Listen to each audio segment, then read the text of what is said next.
अल्हम्दुलिल्लाहि वकफ़ा वस्सलामुन अला इबादिहिल लज़ीना इस्तफ़ा अम्मा बाद अऊज़ु बिल्लाहि मिनश शैतानिर रजीम बिस्मिल्लाहिर रहमानिर रहीम फलम्मा बलग़ मअहु साय क़ाल या बुनय्या इन्नी अरा फ़िल मनाम अन्नी अज़बहुका फ़ंज़ुर माज़ा तरा क़ाल या अबति इफ़अल मा तु'मर सतजीदुनी इंशाअल्लाहु मिनस साबिरीन इला आखिरिल आयात सदक़ल्लाहुल अज़ीम। गुज़श्ता हफ्ते ये बात आई थी कि नबी सल्लल्लाहु अलैहि वसल्लम के दादा जिनका असल नाम शैबा था, जो अब्दुल मुत्तलिब के नाम से मारूफ और मशहूर हुए, वो एक मर्तबा खाने काबा के सहन में लेटे हुए थे तो ख्वाब में उनसे ये कहा गया कि चाहे जमजम, जिसको अपनी जुबान में जमजम का कुआं कहते, बीरे जमजम, चाहे जमजम को आप खोलो। तो जब नींद से उठे, शशोपन में थे, मालूम तो नहीं था कहाँ खोलना, तो जहन में ये बात आई कि अगर ये अल्लाह की तरफ से तो फिर दोबारा ख्वाब नजर आएगा। दूसरे दिन उसी जगह पर जाकर सोए तो फिर ख्वाब नजर आया कि जमजम के कुएं को खोलो। अब इतना तो तय हो गया था कि ये शैतान की तरफ से नहीं है, ये ख्वाब अल्लाह की तरफ से। लेकिन ख्वाब में ये पूछना भूल गए थे कि कहाँ खोलूं। तो सोचे कि अगर सही है तो आज रात में फिर ख्वाब नजर आएगा। तीसरे दिन फिर उसी जगह सोए तो ख्वाब में कहने वाले ने ये कहा कि असाफ और नायला ये दो बुत हैं। असाफ मर्दों की शक्ल में, नायला औरतों की शक्ल में। इन दो बुतों के दरमियान में सुबह को कौवा जहां पर चोंच मारते हुए तुमको नजर आए उस जगह को खोले। इनके बड़े बेटे थे हारिस, इन्होंने अपने बड़े बेटे को साथ लिया, मावला खुदा सारी चीजें लेकर गए और कुएं को खोदना शुरू किया। लोगों ने कहा कि भाई एक वहम है, ख्वाब है, उसकी कोई हर ख्वाब की कोई हकीकत वैसे जरूरी नहीं। लेकिन अब्दुल मुत्तलिब कहने लगे कि मुझे तो कुआं खोदना है। चुनांचे अभी थोड़ा सा कुआं खोदे थे कि उसमें जो बहुत ज्यादा कीमती हिरनी की शक्ल की मूर्ति जो लोगों ने खाने काबा को बतौर नजराने के पेश किया था, वो निकली। और इसके अलावा भी अपनी जुबान में कह के धन निकला। ऐसी बहुत सारी चीजें निकली, उसमें से बेजबहा कीमती चीजें। थोड़ा सा और बोले तो फिर जमजम भी निकल गए। फिर उन्होंने जैसे हम लोग कुआं तैयार करते हैं ऐसे कुएं की शक्ल में अब्दुल मुत्तलिब ने पूरे इलाके में शोहरत हुई कि भाई इन्होंने तो बड़ा काम किया है। तो अब्दुल मुत्तलिब ने जज्बे में आकर ये कहा था कि अगर यके बाद दीगरे, एक के बाद एक 10 बेटे पैदा हो और 10 के 10 हद्दे बुलूग को पहुंचे, 10 बेटे और 10 के 10 जब बालिग हो जाएंगे तो इन 10 में से एक को अल्लाह के नाम पर ज़बह कर दूंगा। ऐसे बोल, यके बाद दीगरे 10 बेटे पैदा हुए, 10 बेटे। अब जाहिर बात है जब 10 बेटे पैदा हो और सबसे छोटा जब बालिग होगा तो कितना लंबा जमाना गुजरेगा। ख्वाब भूल गए। एक मर्तबा लेटे हुए थे तो ख्वाब में किसी कहने वाले ने कहा कि अब्दुल मुत्तलिब अपनी नजर को पूरा करो। नींद से उठे तो एक जानवर को ज़बह किया। दूसरे दिन सोए, फिर ख्वाब में नजर आया अब्दुल मुत्तलिब अपनी नजर पूरा करो, तो फिर ऊंट को ज़बह किया। तीसरे दिन कहने वाले ने कहा कि अब्दुल मुत्तलिब जो मन्नत और नजर तुमने मानी थी वो पूरी करो। तो ख्वाब में पूछ रहे मैंने कौन सी मन्नत मानी थी? तुमने कहा था कि 10 बेटे हो, 10 के 10 बालिग हो जाए तो इनमें से किसी एक को अल्लाह के नाम पर ज़बह कर दूंगा। अब जब नींद से उठे ये तो तय था कि एक बेटे को जमा करना, सारे बेटों को बुलवा, सारे बेटे इकट्ठे जमा हो, सब जमा हो। अब्दुल मुत्तलिब ने कहा कि देखो, जब जमजम के कुएं की खुदाई हो रही थी और जब जमजम का कुआं निकला था और ये कीमती अशिया उसमें से निकले थे, उस वक्त मैंने मन्नत मानी थी कि अगर 10 बेटे हो, 10 के 10 बालिग हो जाए तो उनमें से एक को अल्लाह के नाम पर ज़बह कर दो। सब तैयार हो, सब तैयार थे कि मुझे ज़बह करो। आपको ताज्जुब होगा, अबू जहल ने अबू लहब, जिसके बारे में तब्बत यदा नाजिल हुई, जिसको हम लोग मलऊन कहते हैं, जिसको हम लोग बहुत ज्यादा बुरा कहते हैं, वो भी तैयार हुए। अबू लहब भी बाप के हाथों ज़बह होने को तैयार, इतनी ताकत। हालांकि अबू लहब कुफ्र पर मरा है, सारे के सारे बेटे बाप के हाथों ज़बह होने को तैयार। अब ज़बह किसको करे, सब तैयार है, तब एक काम करते, चिट्ठी डालते। 10 बेटों के बीच में चिट्ठी डाली गई, जिसका नाम निकलेगा वो ज़बह किया जाएगा। 10 बेटों के नाम की चिट्ठियां बनाई गई, एक बेटे, एक चिट्ठी उठाई गई, तो उसमें नाम निकला हजरत अब्दुल्ला, जो नबी सल्लल्लाहु अलैहि वसल्लम के अब्बा है, उनका नाम निकला। तो उनके ननियाल वालों का इसको ज़बह मत करो, दोबारा चिट्ठी डालो, 2 बार, तीसरी मरतबा बेटे का नाम निकला अब्दुल्ला, तो तैयार हो गए, बहुत खुशी खुशी तैयार हुए थे कि अब्बा मुझे ज़बह करो। ये तो फख्र की बात है कि एक बेटा अपने बाप के हाथ ज़बह हो रहा है। आप अंदाजा लगाए इताअत का क्या हाल हो, तो बेटा ये कर ले तू, अजी ज़बह। एक बेटा अपने बाप के हाथ तले ज़बह होने को तैयार, अब्दुल्ला तैयार हो गए। ननियाल वालों ने कहा अपनी मन्नत पूरी करने के लिए हमारे बच्चे को ज़बह करेंगे, हम तैयार नहीं। अब्दुल मुत्तलिब कहने लगे कि मुझे तो ज़बह करना है क्योंकि मैंने अल्लाह से वादा किया है, अब मुझे ज़बह करना है। तो लोगों ने कहा एक काम करो कि हमारे यहाँ पर एक खातून है, एक औरत है, जिसके पास शरीयत का बहुत ज्यादा इल्म है, बहुत ज्यादा उसको मालूमात है, आप ये सारी चीजें जाकर उसको बयान करो। वो औरत जो बात कहेगी आप भी उस पर अमल करो, हम भी उस पर राजी रहेंगे। अब्दुल मुत्तलिब ने कहा ठीक है, ये इंसाफ की बात है। ये गए, इनके ससुराल के लोग गए वहां पर, उस औरत से कहा कि देखो मैंने ऐसी मन्नत मानी, क्या करना। उस औरत ने कहा कि अगर तुमने कोई आदमी किसी को जानबूझकर कत्ल कर दे तो कातिल से, कत्ल करने वाले से मकतूल के रिश्तेदार क्या लेते हैं। जिसको कत्ल किया गया, मकतूल जिसको कत्ल किया गया, उसके रिश्तेदार कत्ल करने वाले से बदले में क्या मांगते हैं। तो अब्दुल मुत्तलिब ने कहा 10 ऊंट। कत्ल करने वाले से 10 ऊंट लिए जाएंगे और जिसको कत्ल किया गया उसके मुरासा को दिया जाएगा। इसको कहते हैं दियत। तो काहिला औरत कहने लगी भाई एक काम करो, एक तरफ 10 ऊंट रखो और एक तरफ अब्दुल्ला को खड़े करो। अब 2 पर्चियां दो, एक पर्ची में 10 ऊंटों के नाम लिखो, बस इतना ऊंट। अब दूसरे पर्ची में अब्दुल्ला का नाम लिखो, दोनों पर्चियों को जमीन पर डाल दो। अब चिट्ठी उठाओ, अगर चिट्ठी ऊंटों के नाम निकले तो 10 ऊंटों को ज़बह करना, इसको छोड़ देना।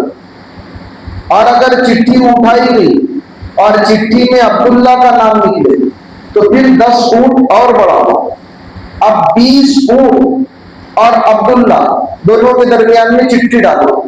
अगर चिट्ठी में ऊंट का नाम आता है 20 ऊंट को ज़बह कर दो, और अगर चिट्ठी में अब्दुल्ला का नाम आया तो फिर 10 ऊंट और बढ़ाओ, फिर 30 ऊंट और अब्दुल्ला में चिट्ठी। यानी जब तक ऊंटों का नाम नहीं निकलेगा तब तक 10-10 ऊंट बढ़ाते रहो। पहले 10 ऊंट दिए थी। एक आदमी अगर किसी दूसरे को जानबूझकर कत्ल कर दे तो कत्ल करने वाले से, कातिल से मकबूल के रिश्तेदार और पूरा सा 10 ऊंट लेते थे। ये 10 ऊंट की कीमत। तो काहिना ने कहा कि 10 ऊंट और बच्चे के दरमियान में चिट्ठी डालो, 2 चिट्ठियां, एक में ऊंट और एक में अब्दुल्ला का नाम। अगर चिट्ठी में ऊंट का नाम आए तो 10 ऊंटों को जमा करना, गरीबों को बांट देना, अब्दुल्ला को छोड़ देना। और अगर अब्दुल्ला का नाम निकले तो फिर 10 ऊंट बढ़ाओ, फिर 20 ऊंट और इसमें चिट्ठी डालो। अगर 20 ऊंटों का नाम निकले, ऊंटों को जमा कर दो। अगर अब्दुल्ला का नाम निकले फिर 10 ऊंट बढ़ाओ। तो जब तक ऊंटों का नाम न निकले 10-10 ऊंट बढ़ाते रहो, 10, 20, 30, 100 ऊंट। अब 100 ऊंटों में और अब्दुल्ला में चिट्ठी डाली गई, नाम ऊंटों का आया, अब्दुल मुत्तलिब ने कहा नहीं, डबल। ऐसा नहीं कि मैं अल्लाह के हुक्म से मुकर जाऊं, मेरे बेटे की मोहब्बत गालिब नहीं आना चाहिए अल्लाह के हुक्म के मुकाबले। तो फिर दूसरी बार चिट्ठी डाली, फिर ऊंटों का नाम निकला। तीसरी मर्तबा चिट्ठी डाली, फिर ऊंटों का नाम निकला। तो अब्दुल मुत्तलिब ने, नबी सल्लल्लाहु अलैहि वसल्लम के दादा ने 100 ऊंटों को जमा करवाया और उनका गोश्त गुराबा में, गरीबों में, जरूरतमंदों में तकसीम कर दिया। उस वक्त से आज तक, आज भी ये हुक्म है कि कोई आदमी अगर किसी को जानबूझकर कत्ल कर दे तो कत्ल करने वाले से 100 ऊंट या 100 ऊंट की कीमत ली जाएगी। आपको मालूम होगा शायद, वहां उम्रे के लिए फैमिली गई थी हिंदुस्तान की, तो क्रेन गिरने से उनकी मौत हो गई थी, तो उनको कीमत दी गई थी।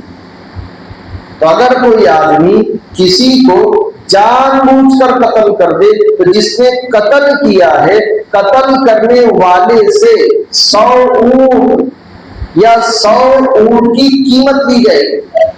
और किसको दी जाएगी? जो मर गया, उसको तो दे नहीं सकते, अब उसके वारिसों को दी जाएगी। हमारे यहाँ अगर कोई कत्ल करने वाले से कहे भाई 100 ऊंट दे, ऐसा हो कि इसको भी कत्ल कर देगी, क्या करेगा? तो 100 ऊंट देगा। लेकिन हुक्म नहीं। तो उस वक्त से पहले तो 10 ऊंट दियत थी, लेकिन जब से ये मामला हुआ था तब से कत्ले, उसको कहते कत्ले अमद या कुछ कर, तो उसकी फिर दियत बनी है, या तो माफ कर दे या फिर उसकी दियत ये है कि 100 ऊंट। एक मरतबा एक यहूदी ने नबी सल्लल्लाहु अलैहि वसल्लम से कहा था, यबना ज़बीहैन, यबना ज़बीहैन, तो 2 ज़बीहों के बेटे, 2 ज़बी यानी जिसको ज़बह किया गया। तो भाई 2 ज़बी कौन से? तो एक तो उनके अब्बा अब्दुल्ला और दूसरे हजरत इस्माइल अलैहिस्सलाम। क्योंकि हजरत इस्माइल अला नबीना अलैहिस्सलाम को ज़बह के लिए लेकर गए थे, ज़बह थोड़ी थी। जैसे अब्दुल्ला को ज़बह के लिए लेकर गए हैं, ज़बह नहीं हुई। फिर यहूदी ने कहा था यबना ज़बीहैन, और 2 ज़बीहों के बेटे। तो 2 ज़बी कौन? एक अब्दुल्ला जो उनके वालिद है, और दूसरे हजरत इस्माइल अला नबीना अलैहिस्सलाम जो उनके जद्दे आला यानी बाप दादाओं में से।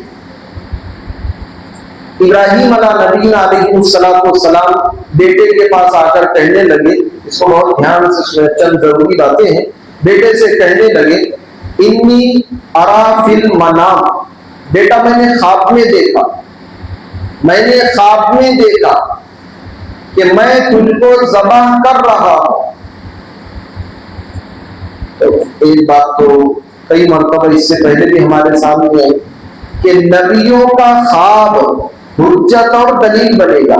मेरा और आपका ख्वाब सही तो हो सकता है, लेकिन हुज्जत और दलील नहीं बनेगा। हम तो बहुत छोटे लोग हैं, बहुत छोटे लोग हैं।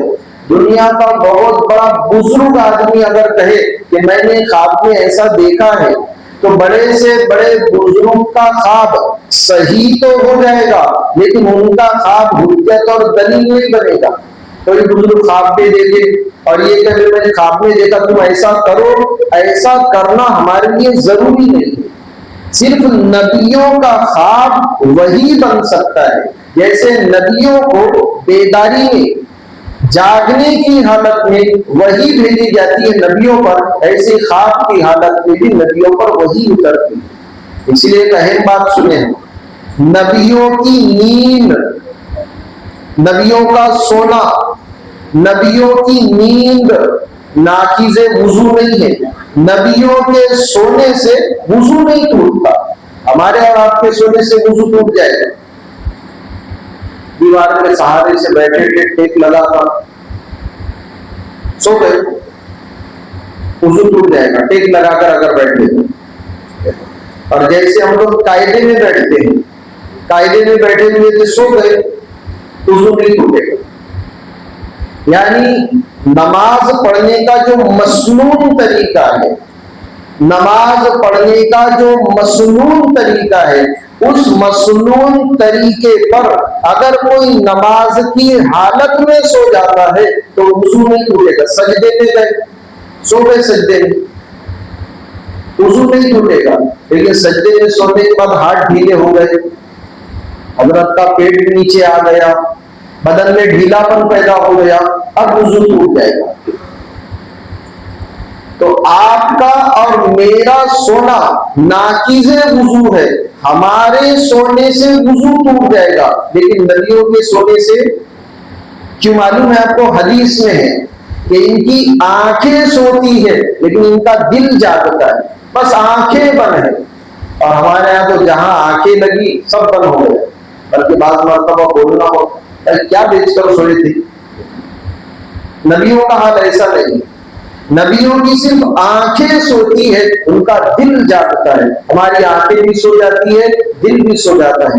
इसलिए मैं और आप अगर वुजू करने के बाद सो जाए तो वुजू टूट जाएगा, लेकिन नबी अगर वुजू करने के बाद सो जाए तो उनका वुजू, एक आदमी कायदे में बैठा था, लेकिन कैसे कायदे में? मसनून हैयत, मसनून तरीके के मुताबिक, और सो गया, वुजू नहीं टूटेगा। इसीलिए आपने सुना होगा कोई आदमी कयाम में है, सो गया, वुजू नहीं टूटेगा, लेकिन कयाम में होने के बाद में अगर बदन के आज़ा ढीले पड़ गए, उसके हाथ खुल गए थे या कोई और सूरत जाहिर हुई, फिर वुजू टूट जाएगा। रुकू में गए थे तो रुकू का मसनून तरीका ये है कि हाथों से घुटनों को पकड़ लेना, यानी मसनून तरीके पर जो रुकू था, अगर मसनून तरीके से रुकू की हैयत खत्म हो जाती है तो फिर इसका वुजू टूट जाएगा। तो इब्राहिम अलैहिस्सलाम ने अपने बेटे से कहा कि बेटा, मैंने ख्वाब में देखा कि मैं तुझको ज़बह कर रहा हूं, फंजुर माज़ा तरा, अब बता तेरी क्या राय है। इसलिए एक तो ये कि इब्राहिम अलैहिस्सलाम ने ये नहीं कहा कि बेटा अल्लाह ने हुक्म दिया है, क्योंकि अगर ये कह देते कि अल्लाह ने हुक्म दिया है और इस्माइल अलैहिस्सलाम अगर इनकार कर देते तो आपने सुना होगा इसी वजह से नबी सल्लल्लाहु अलैहि वसल्लम ने कभी अजान नहीं दी। आपने अजान नहीं दी, अजान न देने की वजह ये थी, आप कह रहे आओ भाई नमाज के लिए, आओ कामयाबी की तरफ, और कोई ना आए तो इब्राहिम अलैहिस्सलाम ने ये नहीं कहा कि बेटा अल्लाह ने मुझे हुक्म दिया है, बल्कि ये कहा कि मैंने ख्वाब में देखा है कि मैं तुझको ज़बह कर रहा हूं। तो इस्माइल अलैहिस्सलाम 13 साल के हैं, बस 13। अब आप हिकमत भरी बात सुनो, क्या कह रहे? फफ़अल मा तुअमर, अब्बा जान अल्लाह की तरफ से आपको जो हुक्म मिला है कर लो। जान गए थे कि मेरे अब्बा मुझे अल्लाह के हुक्म के बगैर ज़बह नहीं कर सकते। 13 साल किया, और फिर क्या कहा?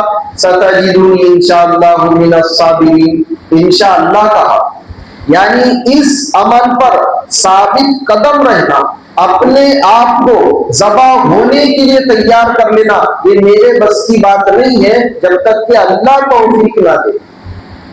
अल्लाह तौफीक दे दे तो मैं इस अमल के लिए तैयार हो जाऊंगा। और एक अहम बात ये कही, ये नहीं कहा कि आप मुझको सब्र करने वाला पाएंगे, बल्कि अपने अंदर आजीज़ी, कि सब्र सिर्फ मेरे अकेले की खूबी थोड़ी है, दुनिया में बहुत सारे लोग सब्र करते हैं। सतजिदुनी इंशाअल्लाहु मिनस साबिरीन, वो जो सब्र करने वालों की जमात है ना, आप उस जमात में मुझे पाएंगे।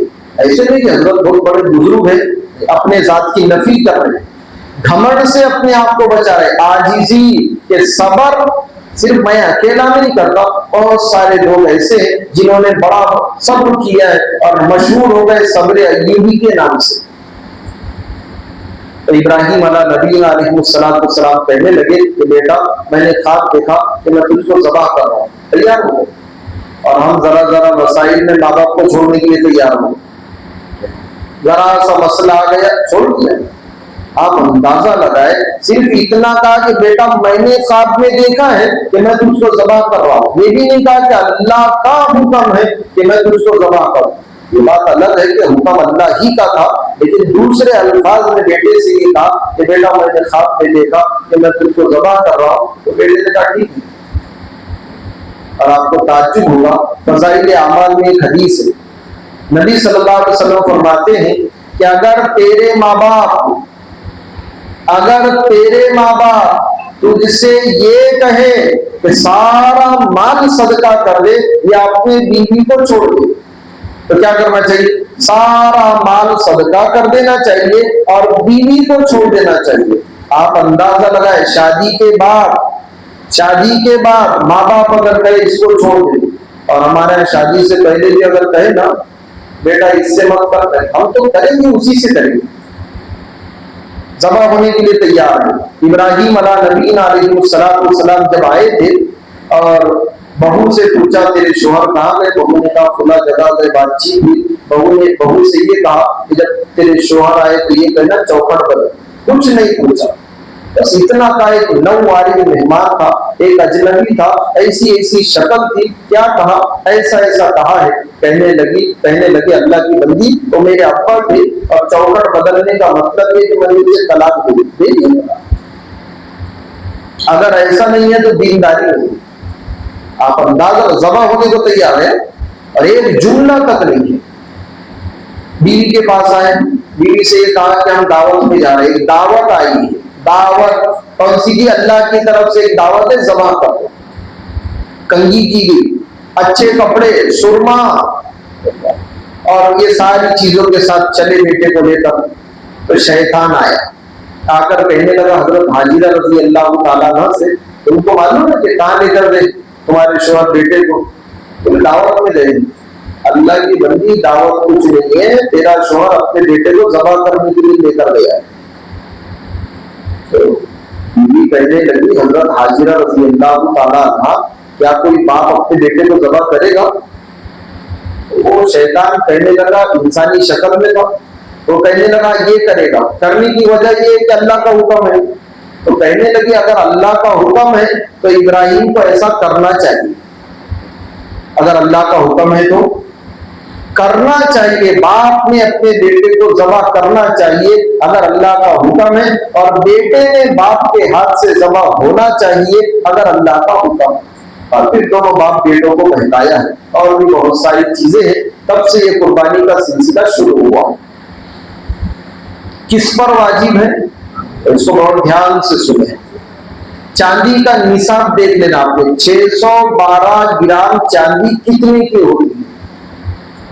जितने रुपये में 612 ग्राम चांदी, सुनारे की दुकान पर जाना, उससे पूछना भाई 612 ग्राम चांदी कितने की, तो आपसे कहेगा एक 50 एक 60।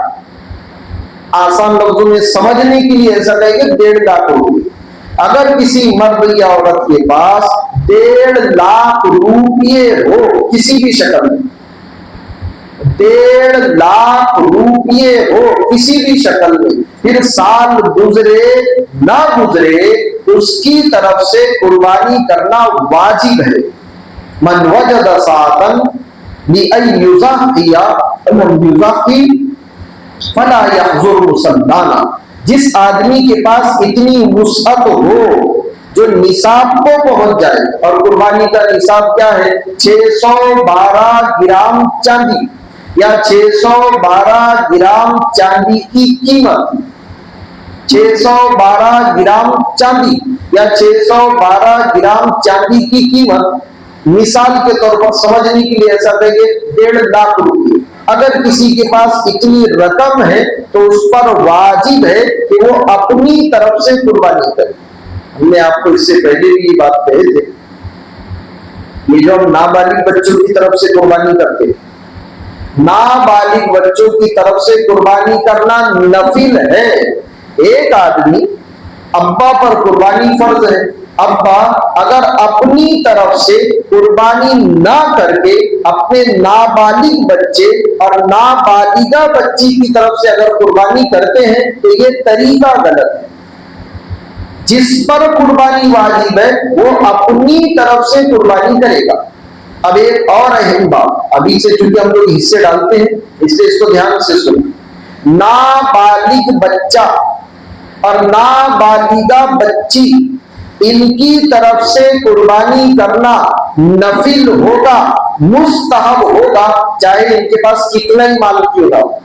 तो नाबालिग बच्चे की तरफ से कुर्बानी नफिल है, नाबालिग बच्चे की तरफ से कुर्बानी मुस्तहब है।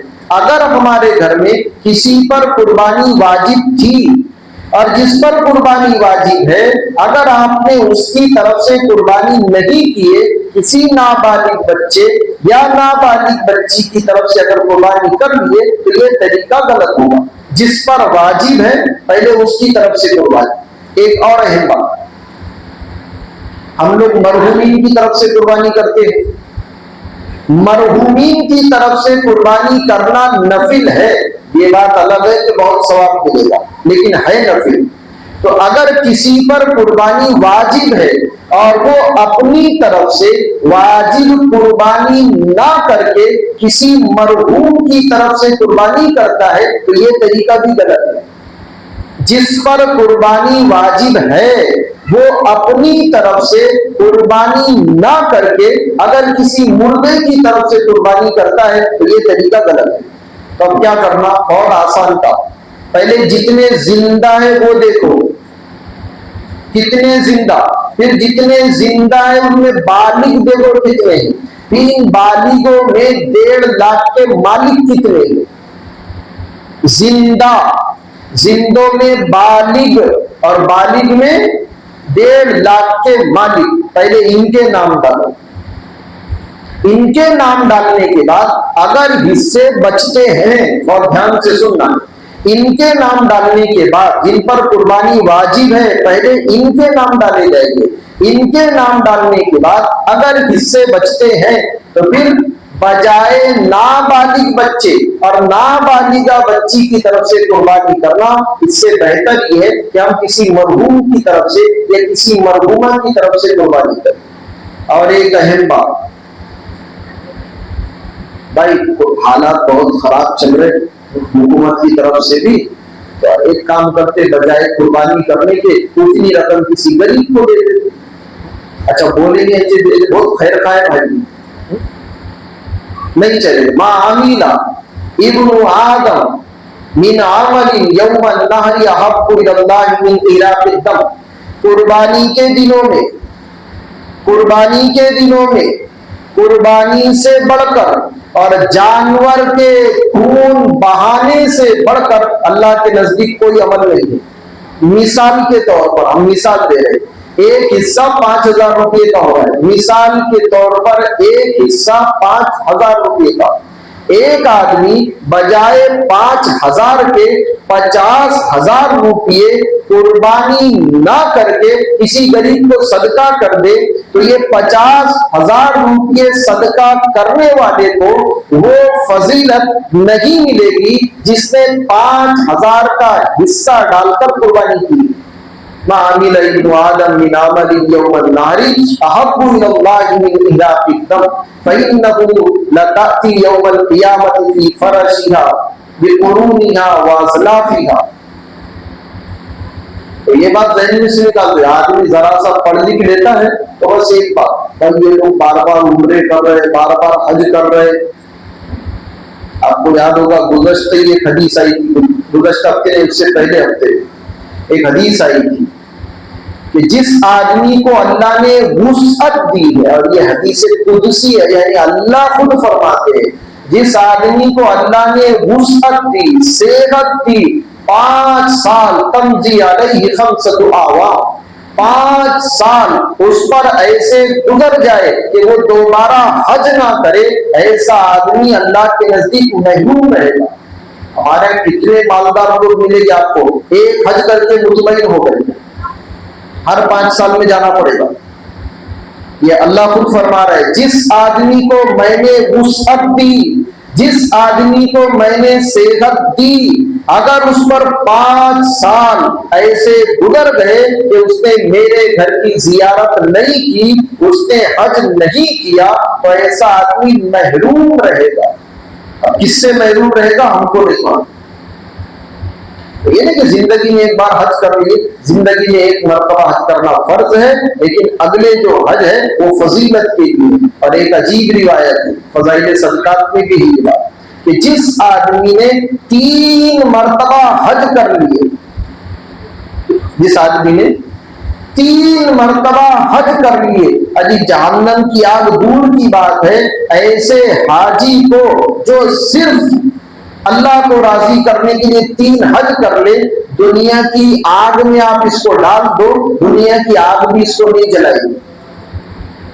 एक आध हाजी को पकड़कर तजर्बा मत कर लेना। जो आदमी खालिस सिर्फ अल्लाह को राजी करने के लिए 3 हज कर ले, 3, पहला तो फर्ज है, बात के दो नफिल रहेगी, 3 हज, लेकिन नीयत सिर्फ अल्लाह को राजी करने की हो, ऐसे आदमी को आप आग जलाओ और उसमें डाल दो तो दुनिया की आग भी देखो, और क्या फजीलत हो। तो खैर क्या करना चाहिए, कुर्बानी के दिनों में सबसे बड़ा अमल, ये सबके का जहन से निकाल दो, मेरे हालात बहुत खराब चल रहे, तो इससे बेहतर है इतनी तकलीफ ना उठाना, इतना टेंशन कौन पालेगा, इतने रुपये सदका कर हो सकता मोबाइलों में भी ऐसे मैसेज आए होंगे, हमको नहीं मालूम, और मोबाइलों में हमारे गाँव वालों को तो जरूरत है, क्योंकि हमारे बैठते ऐसे टोली बनाकर ऐसा लगता है बहुत बड़े मुफ्ती साहब। आपको शायद बुरा लगे, हाँ ढोंगी साहब कह सकते, मुफ्ती तो नहीं कह सकते। कुर्बानी के 3 दिनों में कुर्बानी से बढ़कर जानवर के खून बहाने से बेहतर कोई अमल नहीं। एक आदमी 5,000 रुपये का हिस्सा डाले जानवर में, दूसरा आदमी कुर्बानी न करके हिस्सा न डालकर लाखों रुपये किसी गरीब को सदका कर दे, मस्जिद में दे दे, मदरसे में दे दे, किसी मिस्कीन मोहताज को दे दे, इसको वो फजीलत और सवाब नहीं मिलेगा जो उस गरीब को मिलेगा जिसने कुर्बानी का हिस्सा डाला है या जानवर को ज़बह किया। क्यों मालूम है आपको? उसकी वजह यह है, फ़इन्नहु लताती यौमल क़ियामा, कयामत के दिन जिस जानवर को आदमी ने ज़बह किया है वो खुरों के साथ, खुर बालों के साथ, सींगों के साथ, यानी अपने जिस्म के पूरे जिस्म के साथ में आएगा और मुसलमान के नेकियों के पल्ले में उसको डाल दिया जाएगा। और आपको ताज्जुब होगा, एक रिवायत में है उसको 70 गुना बढ़ा दिया जाएगा। मिसाल के तौर पर अगर 1 क्विंटल का जानवर है, 1 क्विंटल को 70 से ज़रब दे दो, ये पूरा का पूरा जानवर जिसके वजन को 70 गुना बढ़ा दिया गया, वो नेकियों के पल्ले में डाल दिया जाएगा। तो जिन्होंने इंतजाम नहीं किए वो इंतजाम कर ले, बगैर शोर पुकार के, बगैर शोर पुकार के। यहाँ तो ऐसा होता है जानवर खरीदते पूरे गांव में उसकी जियारत कराते, देखो कितना अच्छा जानवर लेकर है, इससे बाद मरतबा बड़े नुकसान होंगे। तो हमारा एक अमल है वो कुर्बानी। 2 छोटे छोटे जुमले ध्यान से सुनना। कुर्बानी हजरत इब्राहीम अला नबीना अलैहि सलातु वस्सलाम की सुन्नत है, लेकिन इस उम्मत पर बकदरे निसाब के माल अगर पाया जाता है तो फिर कुर्बानी करना वाजिब है। और इतना डांटा गया, इतना डांटा गया, ये कहा गया मन वजद सातन लियुज़क्की फलम युज़क्की फला यहजुर मुसल्लाना, जिस आदमी पर कुर्बानी वाजिब है अगर उसने कुर्बानी नहीं की तो ऐसे आदमी को ईदगाह में आने का कोई अधिकार, ईद की नमाज नहीं पढ़ेगा, उसको ईद की नमाज पढ़ने का, मुसलमानों के त्योहार में शिरकत करने का और इबादतों में शिरकत करने का और मुसलमानों के साथ खुशियां मनाने का कोई हक नहीं है उसको। तो कुर्बानी करना वाजिब है। किस पर वाजिब है? जिसके पास तकरीबन 1.5 लाख रुपये हो। अब घर पे जाकर आप देखो, जिन जिन के पास में इतनी रकम है उन पर कुर्बानी वाजिब है। अफजल ये है कि बकरे की कुर्बानी की जाए, लेकिन हमारे यहाँ एक बकरे में तो आपको मालूम होगा पूरे घर की कुर्बानी हो जाएगी। जैसे आप लोगों को सहूलत, बड़े जानवर के अंदर 7 हिस्से डाल सकते हैं। ये बात जो हमने आपको बताया एक बार और सुने, अपने साथियों को, रिश्तेदारों को भी बताए कि जिन पर कुर्बानी वाजिब है पहले उनके हिस्से डाले जाएंगे। उनके हिस्से डालने के बाद अगर हिस्से बचे तो फिर दूसरों के डालो। नाबालिग की तरफ से कुर्बानी करना वाजिब नहीं है, वो नफिल होगी या फिर मुस्तहब होगी। ऐसी मरहूम की तरफ से, मुर्दे की तरफ से कुर्बानी करना वाजिब नहीं है, वो नफिल और मुस्तहब हो सकती है। तो घर में पहले जिंदों को देखना, कितने जिंदे, फिर इन जिंदों में बालिग कितने हैं वो देखना, और बालिगों में से ऐसे लोग जिनके पास 1.5 लाख रुपए है, जो 1.5 लाख के मालिक है, ऐसे लोगों को ढूंढना, उन पर कुर्बानी वाजिब होगी। पहले इनके हिस्से डालना, हिस्से अगर बचे तो फिर आप अकीका करो या कुछ और करो। अल्लाह ताला हम तमाम को सही समझ दे। तो ऐसे बैठ जाए जैसे हम लोग कायदे में बैठे, ताकि पीछे से आने वालों को समझ मिल जाए।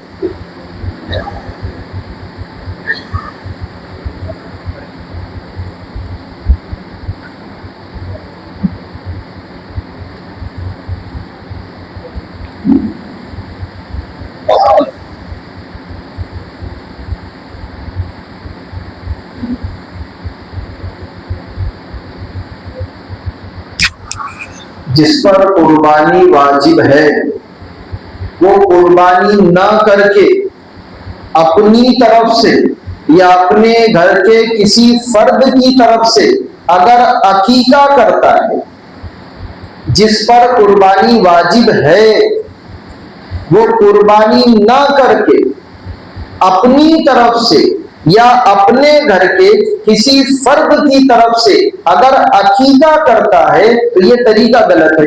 क्यों गलत है? कुर्बानी वाजिब है और अकीका मुस्तहब है। कुर्बानी वाजिब है, अकीका नफिल है। कुर्बानी वाजिब है, अकीका सुन्नत है। तो ये तो बड़े अमल को छोड़कर हम छोटे अमल में आ गए। तो जिस पर कुर्बानी वाजिब है वो कुर्बानी ना करके अगर अपनी तरफ से या अपने घर वालों में से किसी की तरफ से अगर अकीका करता है तो ये तरीका गलत रहेगा। पहले कुर्बानी का हिस्सा डालो, कुर्बानी का हिस्सा डालने के बाद अगर हिस्से बचते हैं तो इन बचे हुए हिस्सों में आप दूसरों की तरफ से कुर्बानी भी कर सकते या दूसरों की तरफ से या अपनी तरफ से अकीका भी कर सकते। कुर्बानी का हिस्सा डालने के बाद अगर हिस्से बचते हैं तो उन बचे हुए हिस्सों में आप मरहूम की तरफ से कुर्बानी कर सकते, उन बचे हुए हिस्सों में नाबालिग की तरफ से कुर्बानी कर सकते, उन बचे हुए हिस्सों में आप अकीका कर सकते। एक अहम बात, जब अकीका होगा तो लड़के की तरफ से 2 हिस्से डाले जाएंगे और लड़की की तरफ से 1 हिस्सा डाला जाएगा। फिर एक अहम बात यह है कि छोटे बच्चों की तरफ से कुर्बानी करना, इससे बेहतर यह है कि जो लोग दुनिया से चले गए उनकी तरफ से कुर्बानी करो। छोटे बच्चे नेकियों के मोहताज नहीं है, वो तो इतने छोटे हैं कि अगर गुनाह करते भी हैं तो फरिश्ते गुनाह नहीं लिखते। और हमारे जो रिश्तेदार कब्रों में चले गए एक एक नेकी को तरस रहे हैं। तो हमारी आपसे दरखास्त ये है कि नाबालिग बच्चों की तरफ से कुर्बानी करना, इससे कई गुना बेहतर ये है कि हम किसी मरहूम की तरफ से कुर्बानी करें। कर लेंगे सुबह से।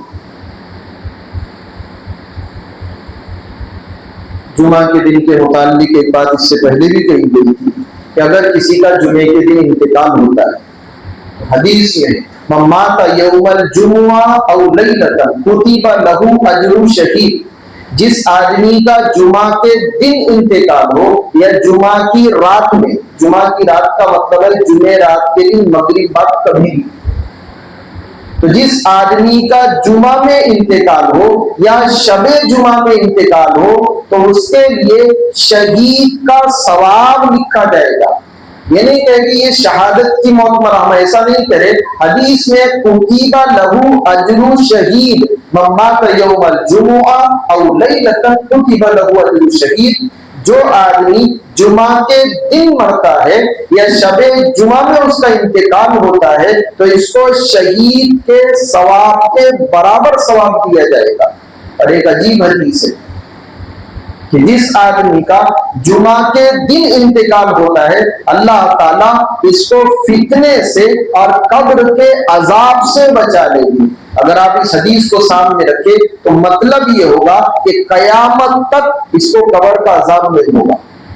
और आप ही लोगों ने कई मर्तबा ऐसा कहा है, सुना है कि जिसकी कब्र की जिंदगी अच्छे से गुजर गई, आखिरत की मंजिलों में सबसे पहली मंजिल कब्र है, जिसकी ये मंजिल अच्छे से गुजर जाए बाकी सारी मंजिलें आसान हो जाएगी। हमारे जो आलिम भाई है, जो लोग जानते हैं, सभी जानते हैं उनको, ये बहुत पावन आदमी है। शब गुजारी में जिन लोगों ने उनको देखा होगा, हयात उस साहबा के बाद कुछ होना हो अपना कुरान लेकर कुरान करीम की तिलावत के जुमा को मशवरा होता है।